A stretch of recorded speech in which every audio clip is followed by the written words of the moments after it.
A gente segue falando sobre os impactos do tarifaço, porque associações produtivas pressionam o governo por ações de proteção ao mercado brasileiro. Para a gente falar um pouco mais sobre as possibilidades de reação ao tarifaço, vamos conversar agora com Flávio Rosco, presidente da Federação das Indústrias do Estado de Minas Gerais.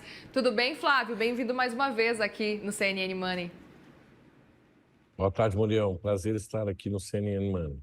Gostaria muito de te ouvir, antes de mais nada, um pouco desse movimento que vocês estão acompanhando agora, pedindo por essa proteção ao mercado brasileiro. Como é que vocês estão se movimentando diante aí desse cenário do tarifaço, olhando especificamente aí para o movimento de vocês aí em Minas também?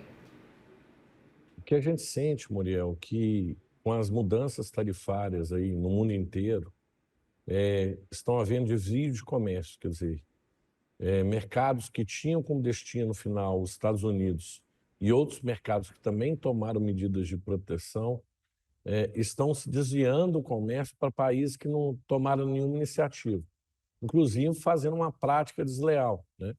Uma ação de dumping, vendendo abaixo do preço de custo. Então, que nós, enquanto não há uma negociação efetiva com os Estados Unidos, que nós estamos solicitando do governo de maneira incisiva, é que as medidas comerciais, dentro das regras da OMC, ou seja, não estou pedindo nada além da regra da OMC, ou seja, países que estejam praticando dumping contra o Brasil tenham as suas importações penalizadas. Isso não é uma medida de proteção no sentido de blindagem do mercado, não. É uma medida adequada dentro das normas da OMC. Ou seja, se um país ilegalmente elimina a concorrência de outro, aquele país pode impor sanções àquele país especificamente, ao país em que ficar comprovado que é dumping. Então, não é um fechamento, não é uma alíquota que se impõe a todos os países, a todos os exportadores, mas apenas aqueles países que vêm sendo agressivos em cada ação antidumping, que é estudado caso a caso, você aplica a medida.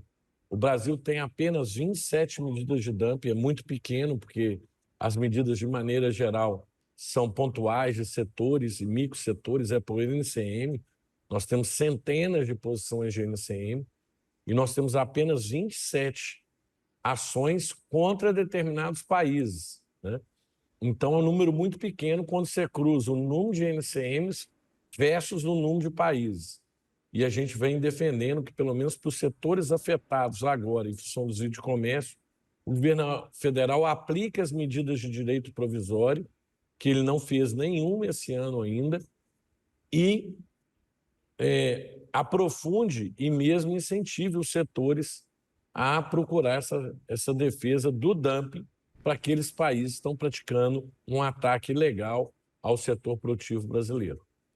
Você consegue citar para a gente algum exemplo já prático com relação a esse cenário e algum país especificamente?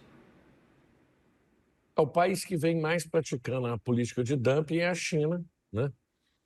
Vem fazendo isso no aço, né? Inclusive, talvez a maior parte da discussão dessa guerra tarifária mundial começou com o segmento do aço e também você vê em vários setores. Agora mesmo, setor têxtil, nós temos vários segmentos com importações crescendo aí em volumes estratosféricos. Nós temos, por exemplo, a medida de direito provisório do antidumping das malhas sintéticas, que será analisado esse mês ainda, na reunião do dia 28 de agosto, assim como diversos outros setores que já estão preparando suas medidas protetivas. Agora, o governo tem que efetivamente utilizar o instrumento e aplicar o direito provisório e depois o direito permanente, para que os setores se sintam estimulados a entrar com os processos de dumping, que é um processo que demora 1 ano e meio, 2 anos, é caro, mas ele segue todas as regras da OMC. É muito importante destacar, nós não estamos pedindo nada fora do que prega as normas de comércio internacional. Apenas as medidas protetivas contra ataques ilegais, o que é isso? Dumping não é permitido no comércio internacional, que é o governo dar subsídios ilegais às suas exportações para aniquilar a concorrência em outros países. Perfeito. E é interessante, né, Flávio? Você explica para a gente, inclusive, que o governo tem, de modo geral, 27 já medidas antidumping. Qual que é a diferença? Porque a gente vê esse número e pensa, nossa, são muitas medidas já. Mas ainda assim, na sua percepção, pelo que você está falando para a gente, ainda faltam alguns caminhos, ainda faltam algumas medidas. Queria entender um pouco mais sobre esse cenário. São 27 medidas que a gente tem aqui no Brasil, mas ainda não são suficientes. Essas medidas foram aplicadas ao longo de mais de uma década, né? Então, são pouquíssimos os casos efetivos.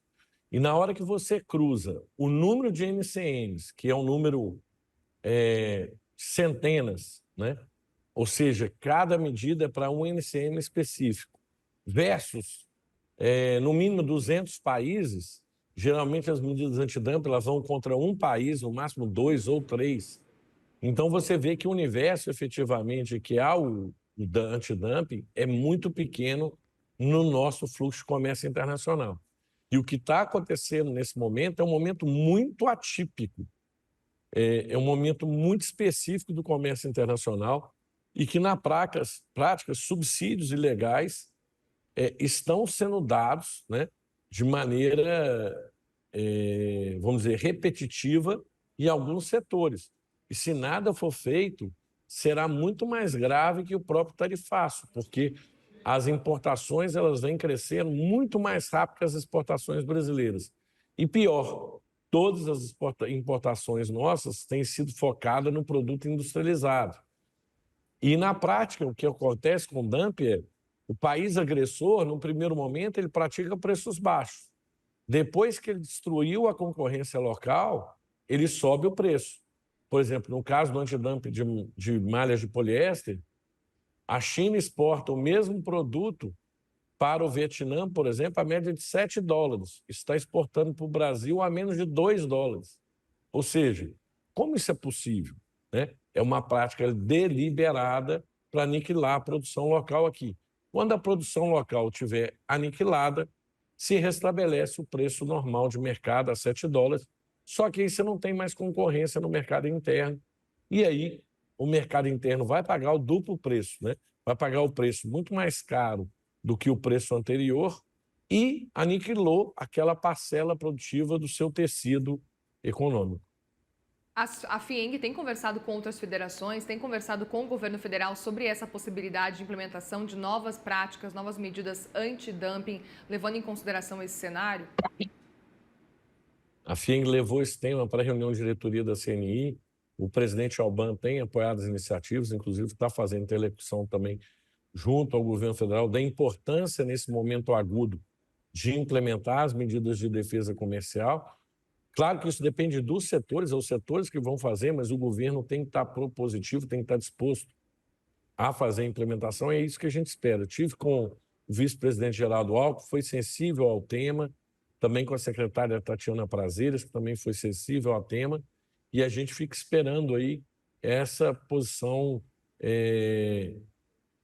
neste momento de evitar aí ataques ilegais ao mercado interno brasileiro, que é um mercado relevante no mundo, com mais de 200 milhões de consumidores. Sem dúvida alguma. Queria entender um pouco mais se vocês têm alguma previsão de que esse movimento vai ser feito, quando isso pode ser feito, pelo menos por parte aí do governo federal, a partir desse movimento que vocês têm feito, conversando inclusive com outras federações, confederações.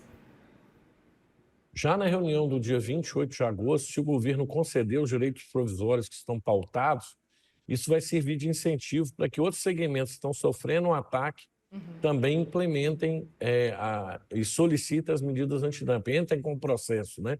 Porque ele é um processo lento e moroso, mas ele efetivamente dá resultado quando comprovado o dumping, viu? É muito importante ressaltar, não é uma medida unilateral, tem que ser comprovado o dumping, né? O que não é fácil, porque as regras internacionais são muito rígidas. Então, nós só estamos pedindo para aqueles casos em que, tecnicamente, há comprovação de dumping e que há, efetivamente, um movimento irregular na corrente de comércio. A gente entende, esse ano o governo ainda não concedeu nenhum direito provisório, nós estamos no mês de agosto, que a sinalização na concessão dos direitos provisórios vai ser um estímulo àqueles setores que estão desamparados aí nesse momento, de solicitar esse mecanismo e, portanto, terem o mercado brasileiro protegido de ataque irregular. Portanto, a gente não está falando de algo como, por exemplo, fechar o mercado, fazer um movimento mais protecionista. Não é disso que se trata, né? Nada disso. Fechar mercado é quando você eleva a alíquota para todos os competidores. É apenas aqueles competidores que estão praticando preço abaixo de custo com o objetivo de dizimar a produção local e depois subir os preços. Quer dizer, que é uma prática irregular, que muitas vezes é feita por países que têm um potencial econômico maior que o nosso. Então, não se trata de protecionismo, apenas do que a aplicação de medidas técnicas para aqueles segmentos que estão pleiteando. E aproveito também, Flávio, para te perguntar qual é a posição de vocês, como é que vocês têm avaliado o cenário do plano de contingência, os movimentos feitos pelo governo até então. A gente sabe que ainda faltam alguns dados importantes, mas como é que vocês da FIENG avaliaram esse cenário diante de tudo que está acontecendo atualmente? A gente defende, quer dizer, qualquer política mitigatória, né, desse cenário de contingências. A solução é mercado. Então, o primeiro ponto é proteger o mercado brasileiro desses ataques irregulares, utilizando as ferramentas aí no comércio internacional. O segundo ponto é negociar de maneira mais rápida possível esse acordo bilateral com os Estados Unidos, porque é o maior mercado do mundo, principalmente dos produtos industrializados, e a gente entende que tem espaço para fazer uma construção positiva, já que temos uma relação histórica muito positiva. E vale a pena ressaltar que o que a gente está vendo agora é que mesmo setores que ficaram fora da alíquota de 50% estão enfrentando dificuldade, porque como há muita insegurança em relação ao acordo com o Brasil, não tem sido sinalizado, e como o tom continua alto entre as duas partes, mesmo aqueles setores que estão com a alíquota de 10%, os compradores americanos estão com medo de que qualquer instabilidade maior, a alíquota seja estendida para esses segmentos.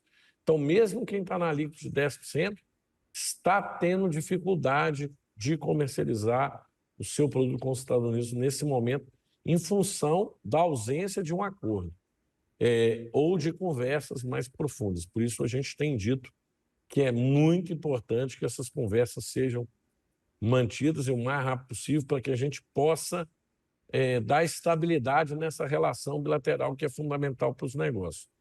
As medidas, do ponto de vista pontual, elas são paliativos, né? A gente entende o problema orçamentário do governo, mas elas, de fato, não vão ali compensar os dramas, principalmente das empresas mais afetadas. A gente aguarda aí novas medidas, mas essencialmente o que a gente precisa efetivamente é de mercado. Portanto, na avaliação da FIENG, essas medidas que foram anunciadas agora pelo governo federal não vão mitigar, que seria realmente o objetivo, não vão mitigar esse impacto das tarifas de 50% e nem as de 10%.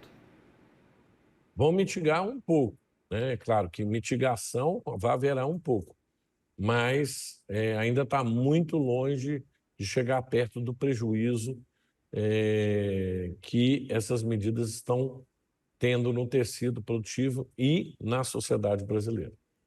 Perfeito, Flávio. E aí, outro ponto para a gente encerrar aqui a nossa conversa, queria entender com relação à abertura de mercados. A gente sabe que esse já é um objetivo por parte, principalmente aí do ministro Carlos Fávoro, a gente tem acompanhado da agricultura, já era uma vontade muito grande de ampliar mercados, eles já vinham fazendo isso, o governo federal, mas o próprio presidente Lula defendeu isso recentemente, agora em falas, de abertura do mercado, principalmente para a China, principalmente para a Índia. E aí eu volto a te perguntar como é que vocês enxergam esse cenário de ampliação do mercado agora, especificamente para esses países. A abertura de mercado com a China é um suicídio, né? A China tem uma política industrial, toda ela baseada em subsídio. Nós vamos aniquilar a indústria brasileira, né? O agronegócio terá ganhos marginais, porque, na verdade, nós já temos uma presença grande no mercado chinês. A China compra aquilo que ela precisa do Brasil e, na verdade, nós mataríamos aí, basicamente, todo o tecido industrial brasileiro. Porque hoje nenhum país do mundo concorre com a estrutura chinesa na indústria, porque houve uma disfunção, né? A China, através de uma política de desenvolvimento industrial, reduziu o custo interno e, além de tudo, turbinou e muitas vezes subsidiou com todas as ferramentas possíveis no portfólio e implementou uma política industrial agressiva que, se a gente implementar um acordo de livre comércio, nós vamos ter aí uma explosão de importação chinesa e a nossa agricultura vai vender um pouco mais, mas nada além do que já vende, porque o chinês ele já compra do Brasil tudo aquilo que ele precisa na segurança alimentar. Então, eu vejo um acordo comercial com a China como uma bomba atômica aqui na economia brasileira. Perfeito. Flávio Rosco, presidente da Federação das Indústrias do Estado de Minas Gerais. Obrigado mais uma vez pela conversa aqui com a gente no CNN Money. Volte sempre, viu? Muito obrigado, Manuel. Foi um prazer estar aqui com vocês. Prazer foi nosso em te receber. Obrigada e uma boa tarde.